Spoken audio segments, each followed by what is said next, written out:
Alright, so welcome again. In this particular problem, we're only asked to choose between two moves. We have two candidate moves here. One is bishop to e6 right here, and the other is 1a5. One of these candidate moves presumably is a good move, and the other maybe not so good. It's kind of interesting that both of these candidate moves are sort of committal moves. Well, I take that back.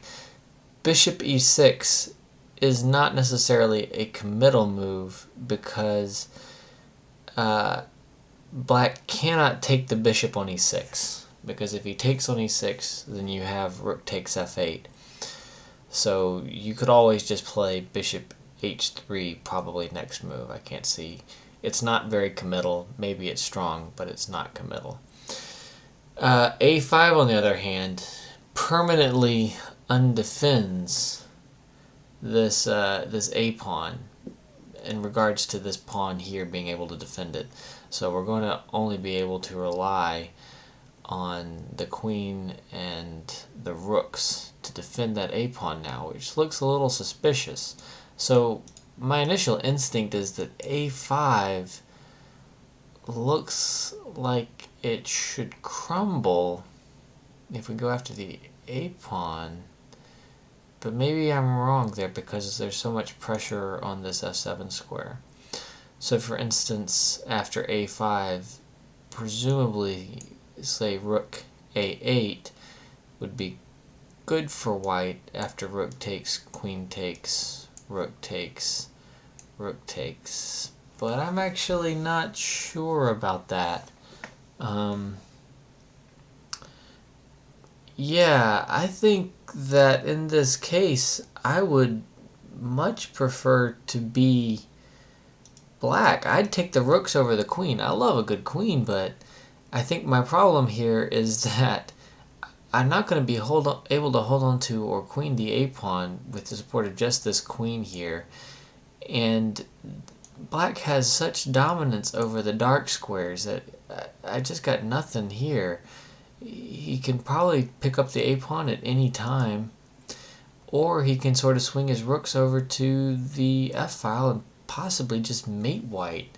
I'm in general very skeptical of a rook take f7, even if it wins the queen. If this rook moves away, I would think that I'd prefer the two rooks in this particular case over the queen, because of this awkward king position here. The open f-file is going to matter, and just this dominance of the dark squares. I mean, with the opposite colored bishops here, it's impossible for black to break this, for white to break this dark square blockade down with just his queen and the light squared bishop.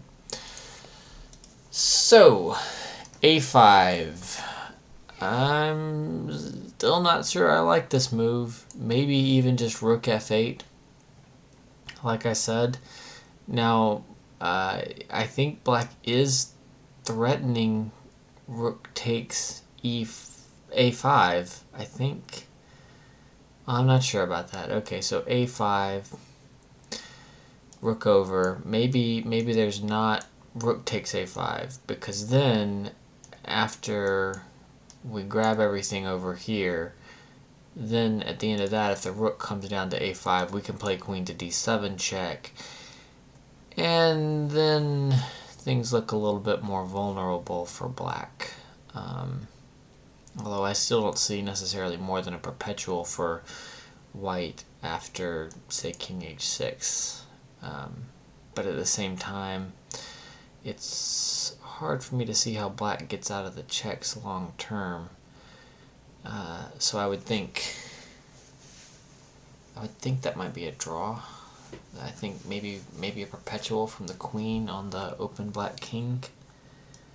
Alright, so a5, rook over.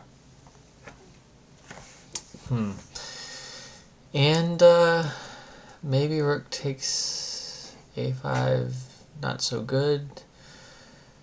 But still, it's hard for me to believe that a pawn progress is helpful, unless it's able to distract black from f7. I don't know.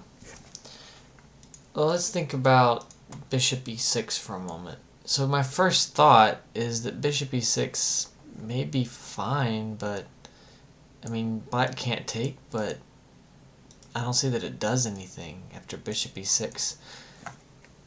Pawn f6.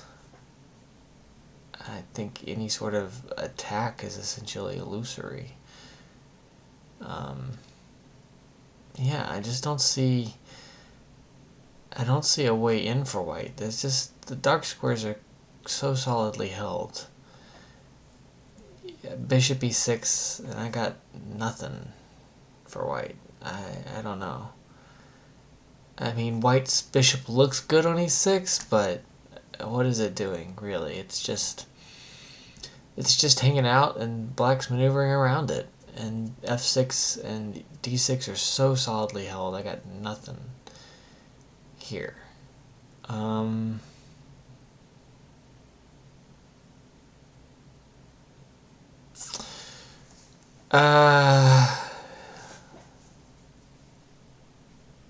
Okay. So my other thought here is that I think bishop e6 looks pointless after just f6, which I think black is going to want to do at some point anyway, so that he can save up f7 and get it out of this pressure from the rook. So I think this is just sort of a wasted tempo unless you really want to have the bishop on that square, which is probably a better square, so I guess that's fine.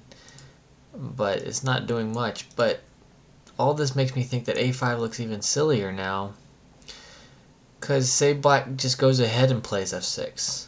There's no pressure on f7 anymore, and black is just ready to play rook to a8 and maybe queen to c7. And how does white go about defending on the a file? It's hard to believe that there's anything in it for white. I feel like a5 just loses a pawn. I don't see how it helps white. I don't see how either bishop e6 or a5 really help white. White's position optically looks good, but I don't see anything happening for white. Let's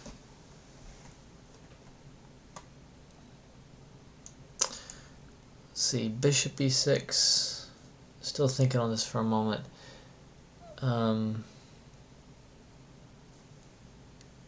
Yeah.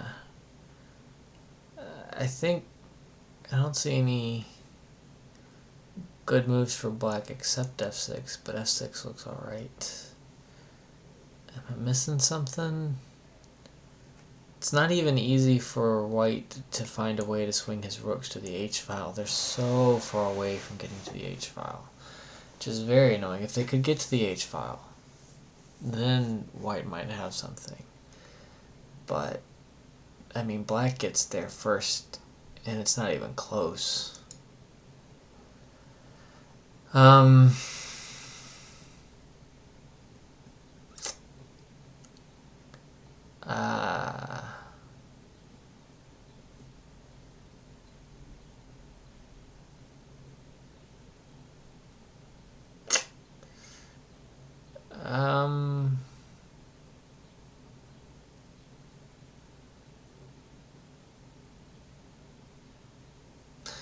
What if after a5 there were ideas of moving this bishop to put pressure on the pawn on e4? I don't think it's so strong, but it could be a problem. I'm just wondering about something like bishop takes g3 and rook takes and queen takes e4, but I don't think it leads anywhere.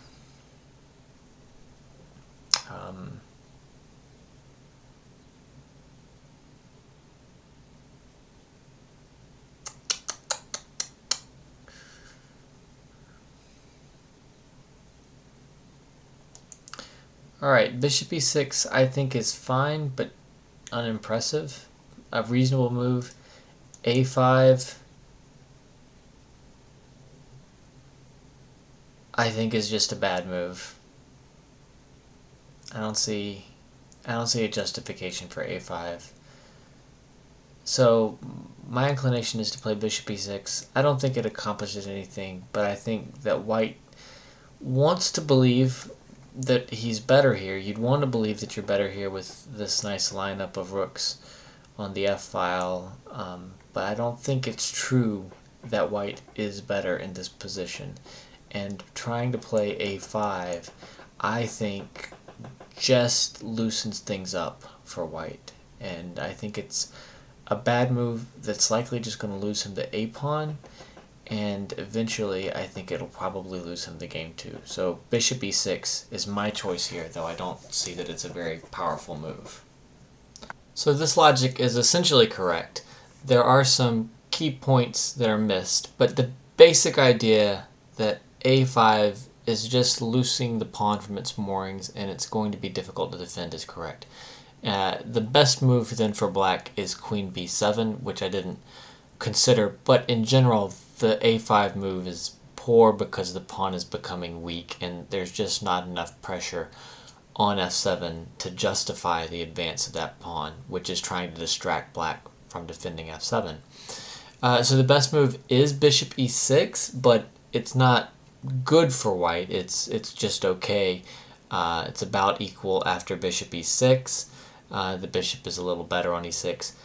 Key point is that queen g5 is not a good winning attempt for black. I didn't really discuss that. I kind of glanced at queen g5 as an idea, but as long as the rook was on f3, I didn't think it should be too dangerous, and it doesn't really work out. White can come back with queen f1 to defend, so there's not a win there for black after that. So a5, not a good move. Pawn is just going to be weak after that.